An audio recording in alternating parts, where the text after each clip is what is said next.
Оттуда вытаскивали трупы женщин, дети, оторванные руки, ноги.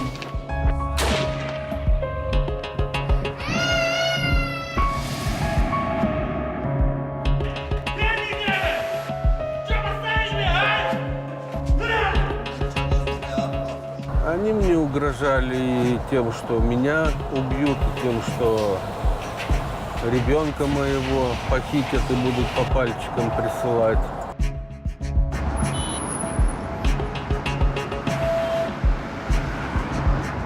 Простые радости и каждодневные хлопоты. Мы не представляем себе, чего на самом деле стоит наша такая привычная и размеренная мирная жизнь. Как правило, даже не догадываемся, какая угроза нас только что миновала.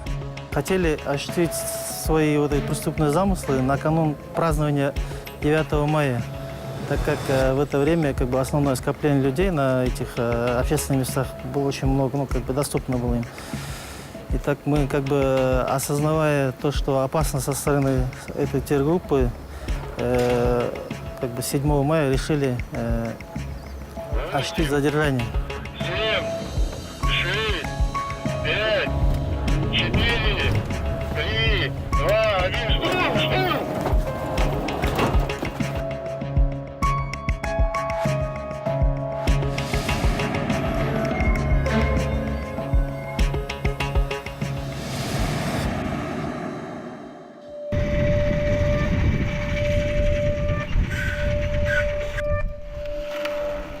Эти маленькие ручейки ворованной нефти – часть большой кровеносной системы криминального мира. В нем есть все – и торговля людьми, оружием, и даже война. А она, как известно, дело затратное. На все нужны деньги. Поэтому финансирование большого ужаса начинается с малого – с кражи. Кражи нефти.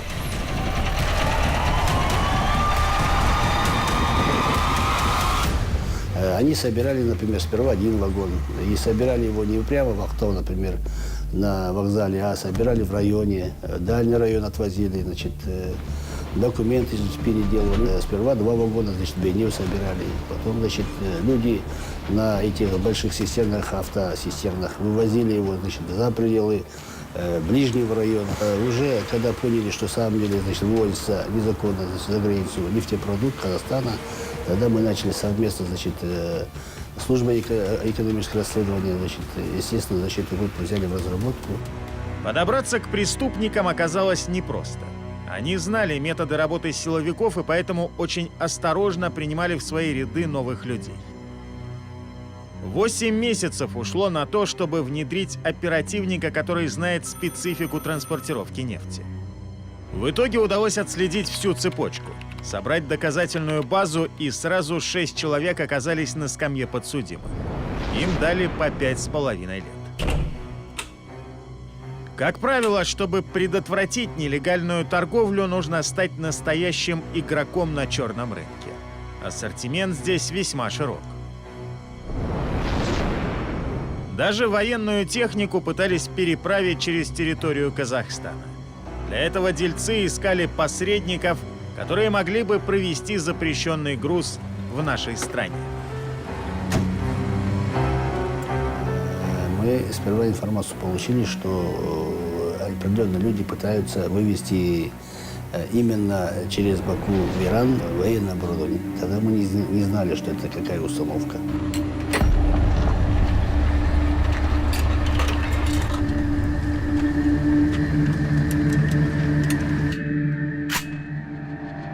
Когда уже круг определили, мы, естественно, в рамках определенного дела начали весь комплекс агентурных мероприятий, следственных, здесь начали проводить и, естественно, вышли на заказчика.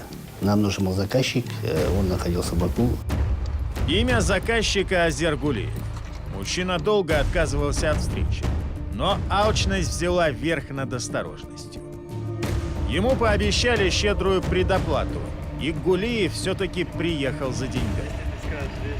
Оборудование вообще поступило, потом мы поняли, с России контрабандным путем в Костанайскую область. Потом он, да, вывезен был сюда. Потом здесь уже мы его не отпускали. Почему? Потому что так хотели, чтобы расчет был на территории, значит, Азербайджана. Тогда мы потеряли просто и груз. Имеет санкцию, значит, он. Нельзя эти оборудования, значит, в третьи страны вывозить.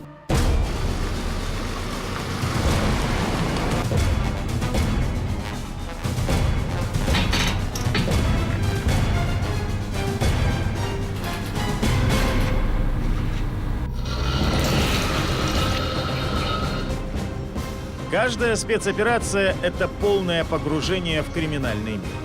Сотрудникам КНБ приходится внедряться в самые разные группировки. Соответственно, легенда разрабатывается, манеры поведения, психологическая подготовка сотрудника. Не раз у нас мы внедряли сотрудников с имитацией преступной деятельности, которые имитируют, придерживаются той же идеологии и внедряется в группу и выявляет истинные намерения и подготовку на какие-то противоправной деятельности. В Актюбинской области агент Комитета национальной безопасности купил сначала 7 боевых гранат, затем еще 10 снарядов подствольного гранатомета. Только так можно было отследить и продавца, и поставщика. Но главное — не допустить, чтобы это оружие попало в руки реальных покупателей. После первых 2 успешных сделок незаконные поставщики оружия уже с меньшей бдительностью продавали свой товар внедренному покупателю. На 3-й встрече удалось задержать с поличным всех участников схемы. У них изъяли 11 пистолетов и 560 боеприпасов. Товар передал. Что по плану? Есть, принял. Внедрили нашего сотрудника. Было выявлено тогда КНСБ Даврен, который осуществлял поставку огнестрельного оружия. И еще один его подельник, который с южных регионов, наш Казахстан, который поставлял оружие сюда. Если это оружие попало бы к криминалитету или, не дай бог, радикальным лицам, представляете, что могло произойти? Они могли быть использованы против гражданского населения. Это и есть обратная сторона транзитного потенциала страны. Западные регионы Казахстана по суше и морю связаны с 5 государствами. Поэтому трафик мигрантов тоже нужно очень жестко контролировать. Тем более, что с каждым разом посредники становятся все более изобретательными. В Уральске им удалось подкупить сотрудников военизированной железнодорожной охраны. Нелегалов тщательно проверяли, затем одевали в специальные жилеты. Выдавали их за путейцев. Маскируя мигрантов под путейцев, то есть надевая жилетки, сопровождали их до грузовых вагонов, опломбировали печатями, которые не давали возможность досмотра пограничным нарядам, и направляли эти грузовые вагоны в сторону станции Соль-Илецк Оренбургской области. Там подключались уже пособники из числа работников железнодорожной станции, которые помогали беспрепятственно, то есть там без пограничного досмотра, опять же, выводить их за территорию вокзала, где встречали пособники из числа уже российских граждан. Затем в числе пособников были и работники нашей станции, таксисты, арендодатели квартир.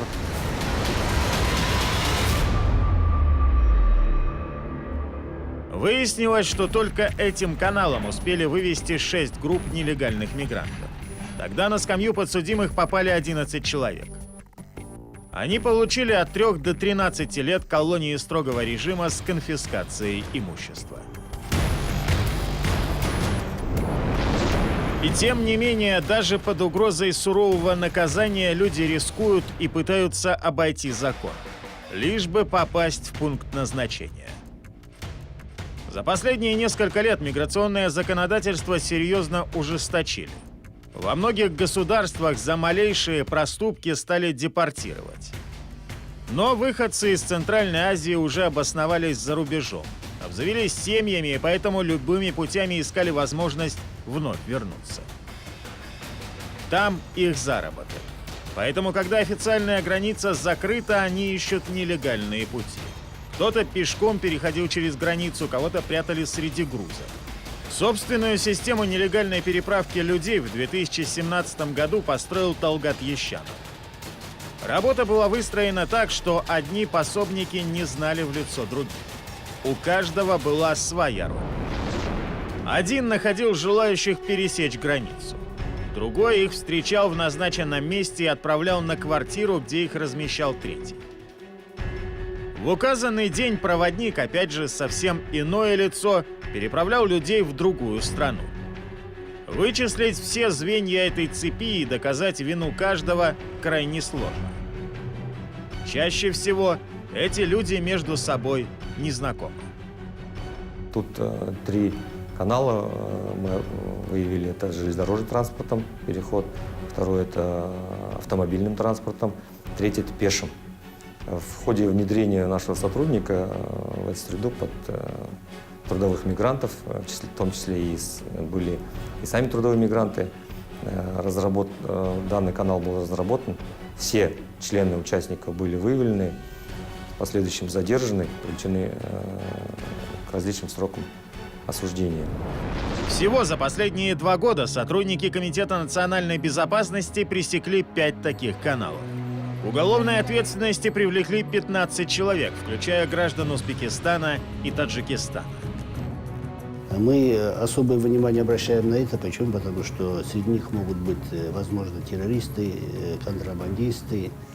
И это будет нам существенно влиять на оперативную обстановку на территории оперативной ответственности. Естественно, находясь на границе с такими, государствами иностранными, мы очень внимательно смотрим на вопросы, на решение вопросов борьбы с религиозным экстремизмом, проявлением терроризма.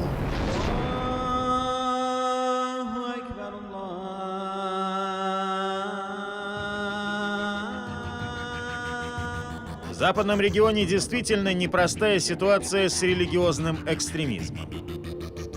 Данабек Туриханов вспоминает, что все началось с проповедей по интернету.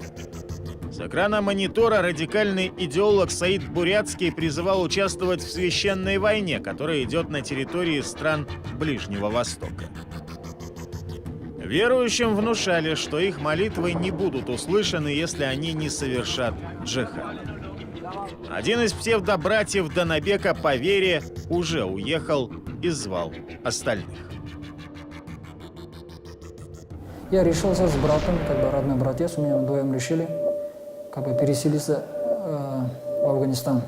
Конечно же, родители возражали, не хотели. Мы сказали, что мы уезжаем, даже если вы разрешите, не разрешите, на нас лежит обязанность, мы уедем, Данабек уехал не один, забрал с собой супругу, детей и родного брата. Прибыл в Афганистан и месяц проходил подготовку. Вместе с другими завербованными учился убивать. Прошел курс стрельбы из миномета, изучал горную тактику ведения боя. Но чем больше погружался в эту атмосферу, тем больше разочаровывался в ожиданиях. Мужчина довольно быстро понял, что никакого исламского государства не существует. Я поехал исламское государство, жить с семьей, туда поехал. И там я увидел то, что нету там исламского государства никакой, там просто война. Потом я с братом пообщался. Зачем тебе, Ты же видишь, посмотри здесь, говорю, бардак, говорю. То, что мы думали, исламское государство, нету никакого, вообще не пахнет исламским государством, посмотри, говорю, вокруг. И он говорит, я решился, говорит, я по своим намерениям, говорит, вот что, я поеду, говорит, я решился, говорит. Брат такой, говорит, я ему начал говорить, он не слушался, и он уехал. Через некоторое время я узнаю через братьев то, что он поехал на машине в Пакистан, в военную базу. Заехал и сама подразделал на машине, ЗИЛ там. Сама подразделал, и после мне сообщили то, что он все уже, мне туда его. Я понял то, что я брата потерял.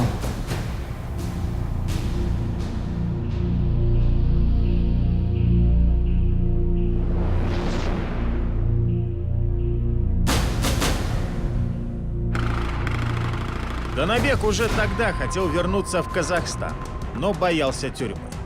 Пока был в раздумьях, за него все решили, отправили в зону боевых действий, в Сирию. В первый же день они попали под обстрел, и атака не прекращалась. Утро наступает, это было ночью. Утро наступает, и начала бомбежка бомбить нас с танками. И в этот момент мне сзади попало, рядом со мной один был тоже брат. Вдвоем когда шли, сзади нас танк ударил, вдвоем нас отлетели на 5 метров. Рядом, который был брат Сахтова. Полтела у него осталось отсюда. Рядом, да, лег. Я посмотрел, я видел то, что полтела нету, который со мной был. В шоковом состоянии, не знаю, начал орать, у меня сзади горит полный вот осколка, да, засыпал. И то, что меня заметили, пришли сразу, забрали, да, меня. Нога у меня там полная вот крови пошла. И оттуда меня забрали даже в больницу. Там то, что люди, которые туда переселились, какие, просто их убивали, под бомбежку попали, умирали. В дома каждый день они самолеты бомбили, в день по 10 домов, да, ушатывали. В каждом дома там по 5, по 7 семьи были.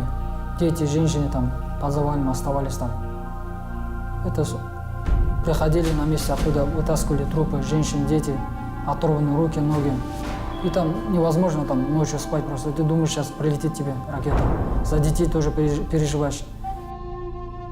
В общей сложности в Афганистане, Сирии и Пакистане Данабек Туриханов воевал 6 лет.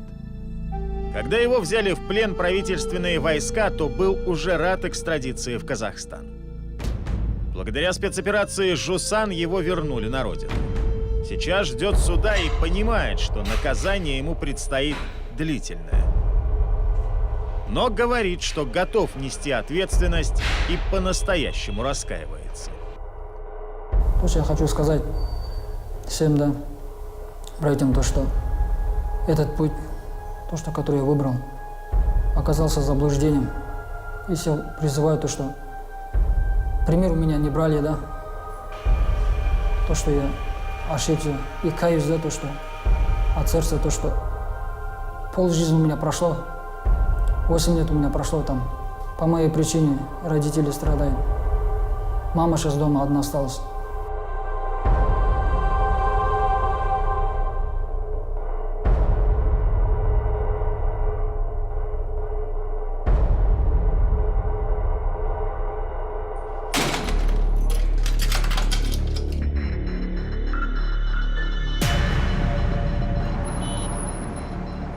Определять степень угрозы национальной безопасности – это один из основных навыков агентов КНБ. Например, существует даже классификация групп радикальных исламистов. Есть традиционный ислам, который придерживается, но у нас преобладает большинство, это ваххабитская идеология. Тут есть разные признаки. Во-первых, это внешний фактор, который как первоначально попадает в поле зрения как бы, да, визуально, когда отличаешь традиционщика не от традиционщика, кто поддерживает радикальное дело. Второе, это как бы идеология. Во-первых, идеология, раз это салафитская идеология. Второе, надо как бы определить, в первую очередь, вот сложность в том, что определить истинные намерения человека, истинную идеологию, радикальная или не радикальная. Тут уже работа оперативников зависит от как навыков, самих знаний этого течения. Второе, это работа про истинные намерения или истинные идеологии человека определить. Для этого проводятся разные варианты. Это оперативные комбинации, там, эксперименты. Такие эксперименты часто подразумевают внедрение оперативного работника, который будет какое-то время жить по правилам радикалов. Одному из них пришлось внедриться в Багаудиновский Джамагат. Даже теперь, по завершению спецоперации, он не может раскрывать свое имя и лицо.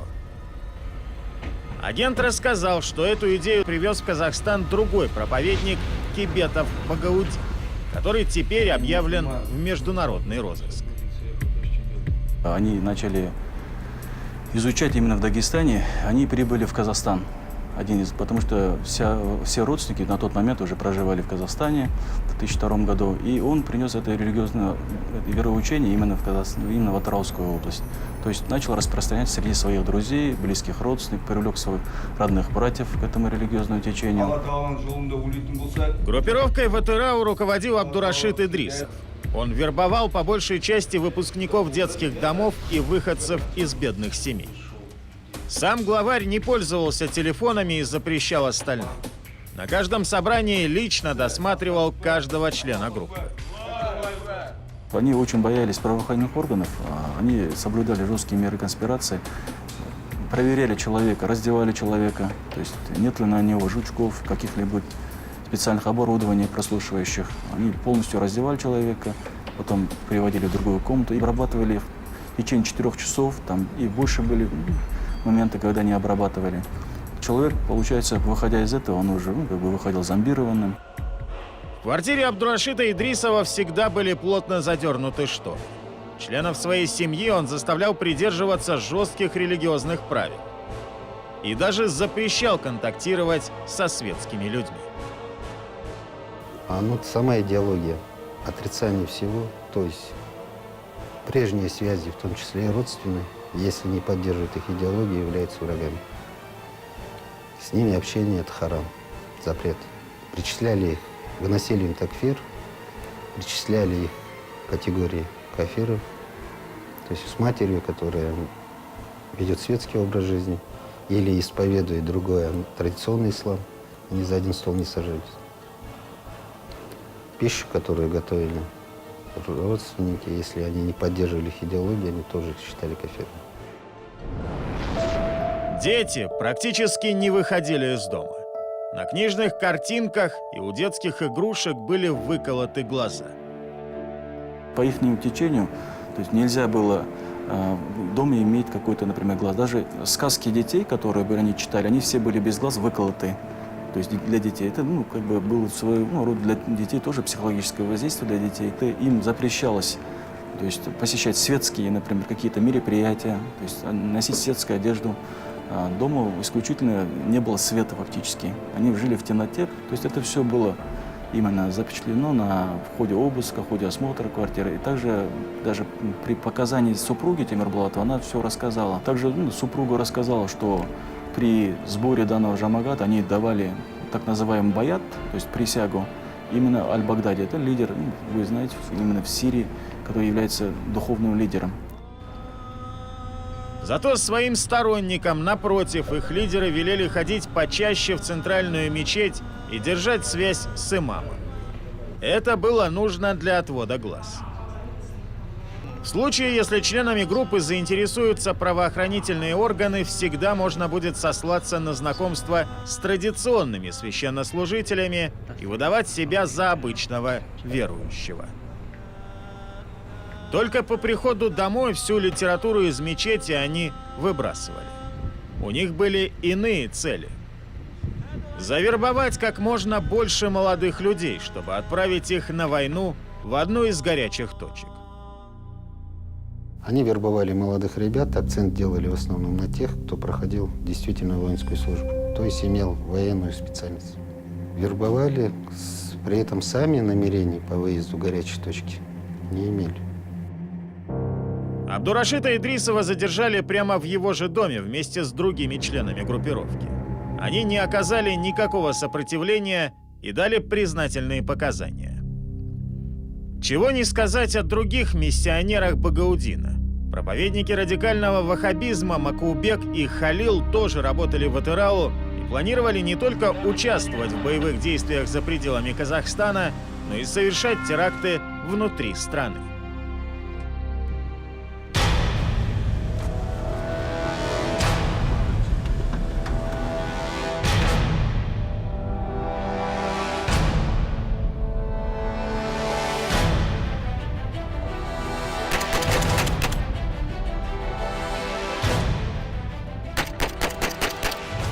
При задержании проявили сопротивление, брали ножи и пытались дать отпор. В итоге большинство членов группировки ликвидировали, а организаторов осудили.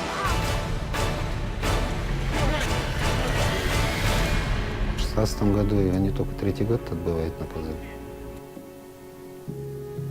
Поймите, в черепную коробку каждому не залезешь. Отдельные для того, чтобы создать себе, так скажем, послабление в условиях содержания, получение меньшего срока наказания.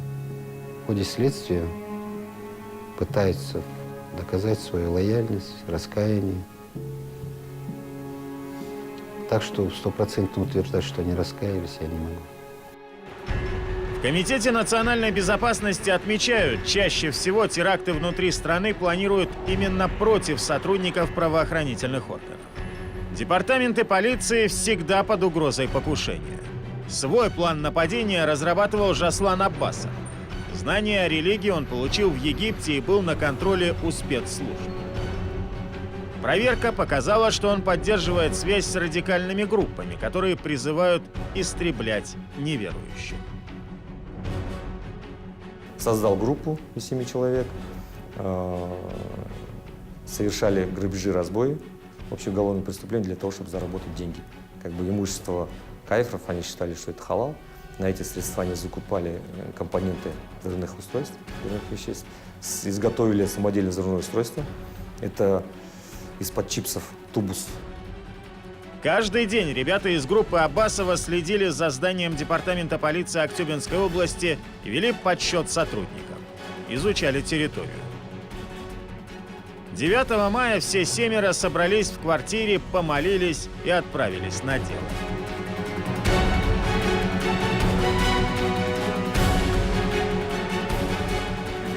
Так, внимание. Объект вышел. Но во дворе их уже ждал спецотряд. 8, 7, 6, 5, 4, 3, 2, 1, штурм!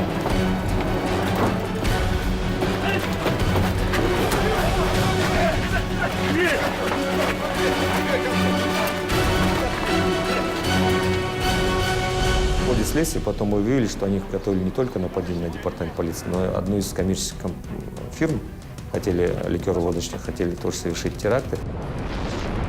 Только осудить надолго Жаслана Аббасова и его друзей не удалось.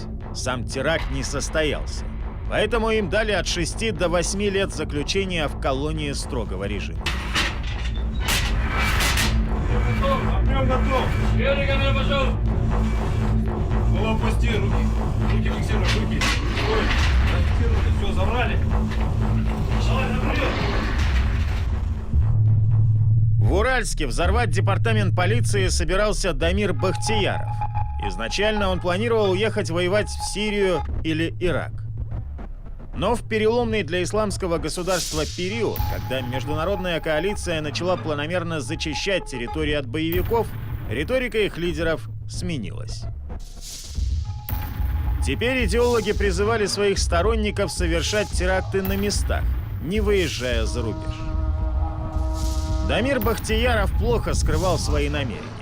Он размещал радикальные призывы в социальных сетях и сразу же привлек внимание агентов КНБ.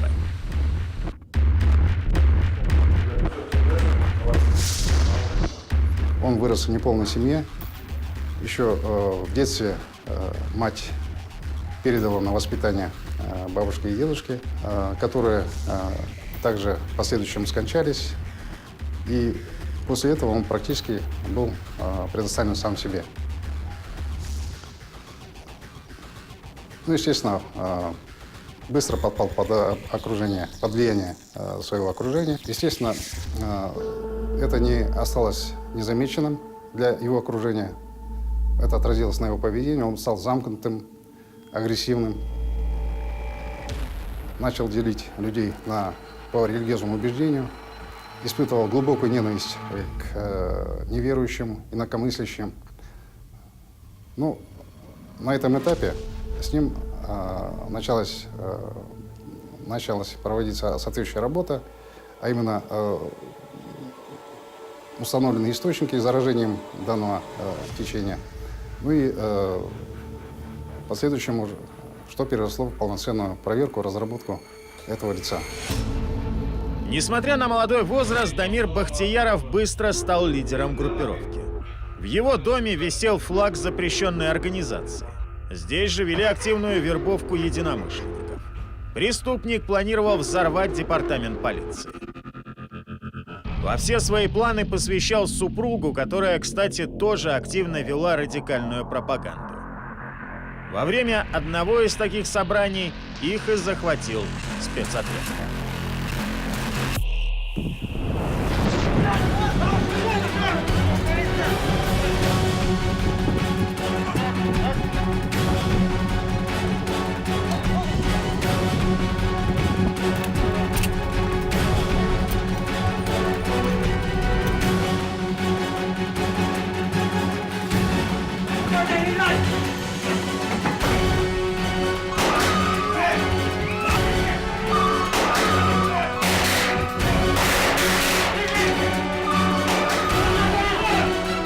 В ходе следствия поначалу он наотрез отказывался от своей причастности к данным фактам, но под тяжестью неопровержимых улик и признательных показаний свидетелей, в том числе супруги и единоверцев, все же сознался в своих преступных планах.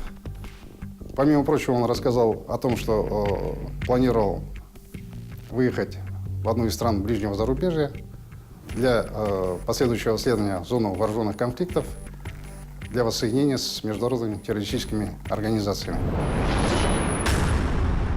Точно так же примкнуть к рядам экстремистов призывал и лидер исламского государства Абу Бакр аль-Багдади. Одним из тех, кто его услышал, был казахстанец Ауэс Акбазаров. Связь с сирийскими проповедниками он поддерживал через интернет. Там и получал регулярный инструктаж.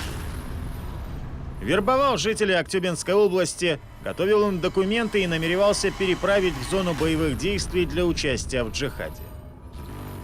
В его группу входили 29 человек. Они распродали в Казахстане имущество, занимали в долг деньги. Все ради того, чтобы стать самоподрывниками на территории Сирии. Координация была оттуда. Был выезд двумя маршрутами. Первый маршрут — это через Россию, Турцию и Сирию. Второй маршрут через Кыргызстан, Бишкек, Турция и Сирия. Они выезжали через Бишкек, Турцию, далее Сирию. Они были при выезде были задержаны. Тоже были осуждены.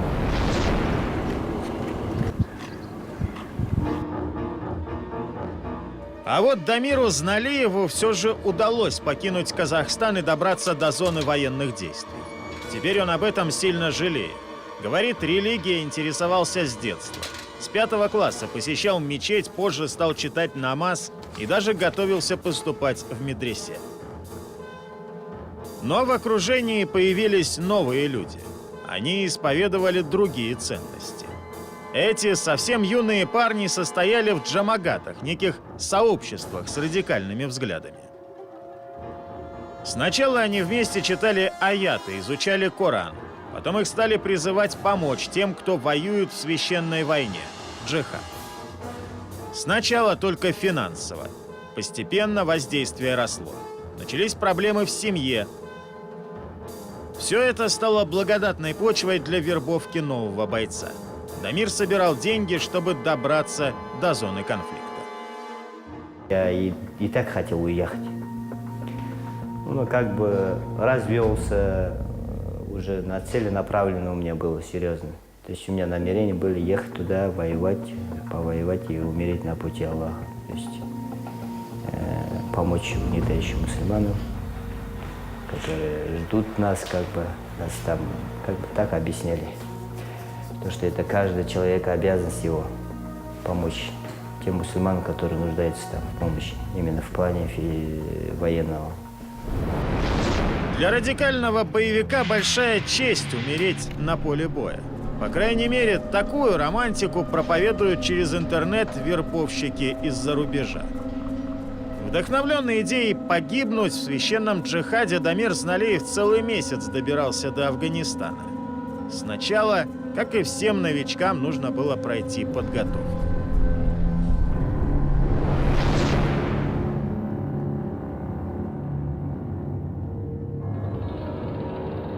разборка, сборка автоматов ручных, пулеметов, всех ручных, то есть не тяжелых оружий. Начиная с гранаты, штык-ножа, то оканчивая до гранатомета. То есть полная их характеристика, использование, безопасность и практика. В конце уже практика, то есть стрельбище. Ты если 24 часа ты спишь, 4 часа из них ты из 4 часа тебя 5-6 раз поднимает на подъем таким условиям в любое время. Если скинуть десант или еще какое-то непредвиденное обстоятельство будет, то ты будешь готов. После обучения Дамир воевал на протяжении 6 лет. Он видел, как умирают близкие люди. Война была бесконечной и нечестной. Обманутые ожидания серьезно поменяли мировоззрение. Наркотики, то есть и наркотики, это, как можно сказать, в исламе это запретная вещь. Независимо, в чему ты используешь, продаешь или покупаешь, то есть я понял, что на то время, когда я знал, я слышал, что продают, то, что переправляют, это все контролируют. Но я пока не видел своими глазами, я не мог верить этому. После этого пришло время, когда я был в Гельманте в 2015 году, я видел своими глазами, где цехи переработки мака, где народ продает. Соответственно, у меня был уже вопрос, то есть это деньги не получены с дозволенным путем. Соответственно, что я кушаю, что я одеваюсь, это все недозволено для меня. Он продолжал воевать, но уже продумывал пути возвращения домой. В одной из стычек на территории Северного Афганистана их группа попала в засаду. В бою многие погибли, многие получили ранения. Тогда Дамир и позволил правительственным войскам взять себя в плен. На самом деле не хотели брать пленных, в основном ликвидируйте там. Не знаю, может, надежда была, из-за этого решил договориться, И у меня это последний шанс был. Если я бы там не договорился, больше вероятности меня бы там уже не стало.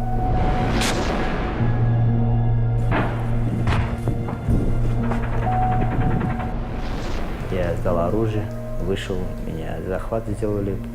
Возле меня один туркмен был тоже, который со мной вместе ехал.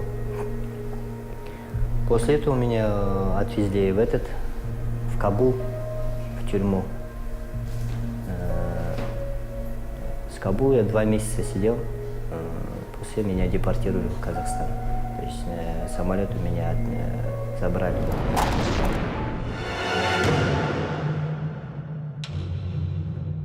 На родине Дамира Зналиева приговорили к 20 годам строгого режима.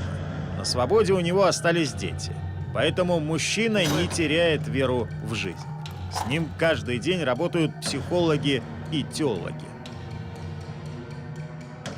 Пришло время, когда я понял, что я сам нахожусь в использовании, можно сказать, в политических каких-то играх. Я понял и покинул эту группу. С тех пор я, можно сказать, покаялся. То есть именно в плане Казахстана, то, что я неправильно сделал, не было таких возможностей, кто бы нам сказал, или кто бы оттуда приехал и нам сказал, вот, Баурлат, остановитесь, там вот так, там неправильно, там такие вещи, таких людей не было. Может быть, я тоже надеюсь, сейчас кто меня услышит, может, они чуть задумаются. Агенты Комитета национальной безопасности отмечают, что именно молодые мужчины чаще всего попадают под влияние радикальных экстремистов. Как правило, берут под крыло тех, кто нуждается в деньгах или у кого возникли проблемы в семье. Людьми в состоянии стресса очень легко манипулировать. А ведь это ценнейший ресурс на войне. Горячие головы, сильные руки и уже отравленное сознание. Реабилитация таких парней, если и возможно, то требует многих лет работы с психологами и теологами. Даже после освобождения из мест заключения эти ребята остаются в поле зрения КНБ из соображений национальной безопасности. Мы работаем на упреждение. Наша цель стоит не допустить совершения терактов в целом, не только в нашем регионе, но и в целом в Казахстане. Не допустить человеческих жертв – их главный приоритет. Защищать людей приходится не только от религиозных фанатиков, но и от расчетливых уголовников. Кстати, последних интересует совершенно другая категория населения. Обеспеченные предприниматели, готовые платить за себя и своих близких. Очень много подобных прецедентов было на стыке 90-х и 2000-х. Преступные группировки занимались крышеванием, вымогательством и не гнушались никакими методами наживы. Михаила спасли, когда он думал, что это последние минуты его жизни. Многие месяцы он находился под прессингом так называемой Абдурахмановской банды. Бизнесмен не сразу согласился на интервью. Он старается забыть о тех черных временах. Это началось в 96-м году, когда они попросили меня поучаствовать в сделке. Я их свел с людьми,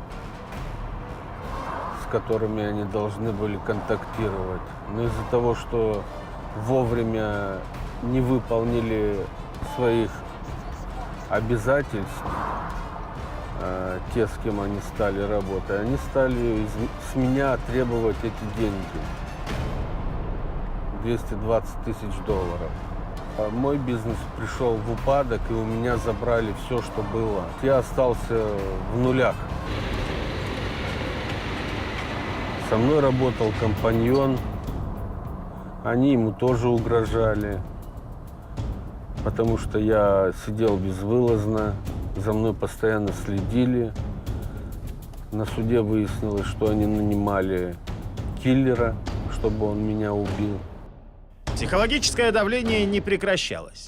Михаил был под полным контролем криминальных авторитетов. Все его разговоры прослушивались, перемещения фиксировались. Тогда бизнесмен не знал, что ситуация уже на контроле в Комитете национальной безопасности.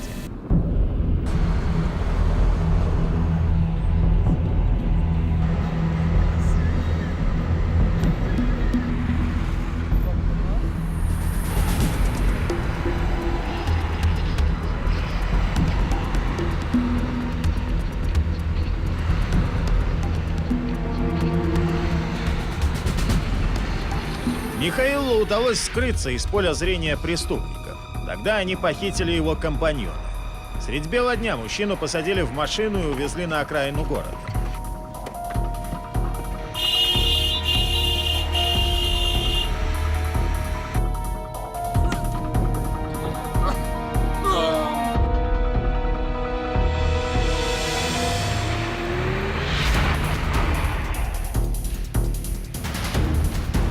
Внимание! Всем группам занять боевые позиции.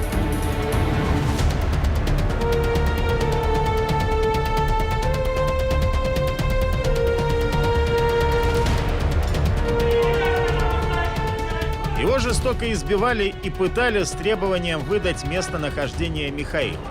Как только тот сказал бы правду, его убили бы на месте.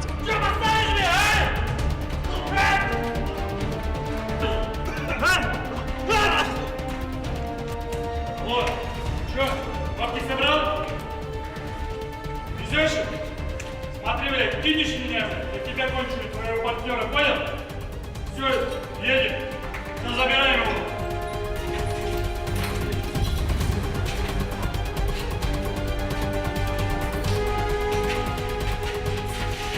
Уже ситуацию держала под контролем Комитет национальной безопасности. Я об этом не знал, я об этом узнал гораздо позже, когда уже все это случилось.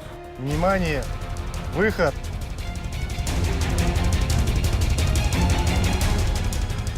И их взяли на месте преступления, когда они хотели его за городом убить. 3, 2.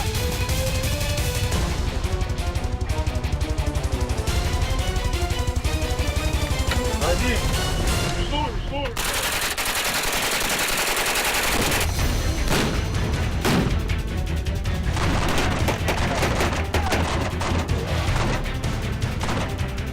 Спасибо сотрудникам Комитета национальной безопасности, что они вмешались в это и предотвратили убийство. Я им очень благодарен за это.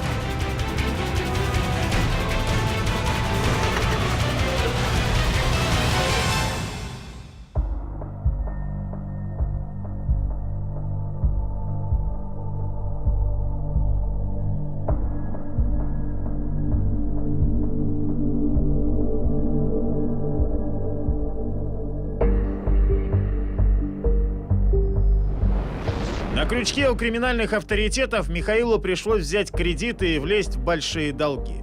У бизнесмена ушло 10 лет на то, чтобы рассчитаться по всем обязательствам. Но главное, он жив и здоров, как и его родные, как и его компаньон. Все они уже вычеркнули из памяти этот кошмар и продолжают свою размеренную жизнь. Тогда как агенты Комитета национальной безопасности продолжают отводить угрозы от мирного населения и оберегать наш с вами покой. Их жизнь похожа на голливудский блокбастер с террористами, погонями и задержаниями. Только вместо вымышленных героев. Герои настоящие. Чьи-то сыновья, мужья и отцы. Наши герои. Невидимая война идет каждый день, каждую минуту.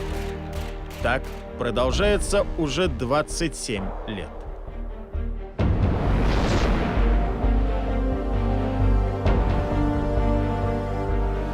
«13 июля 1992 года первый президент республики Нурсултан Назарбаев подписал указ о переименовании КГБ Казахстана в Комитет национальной безопасности.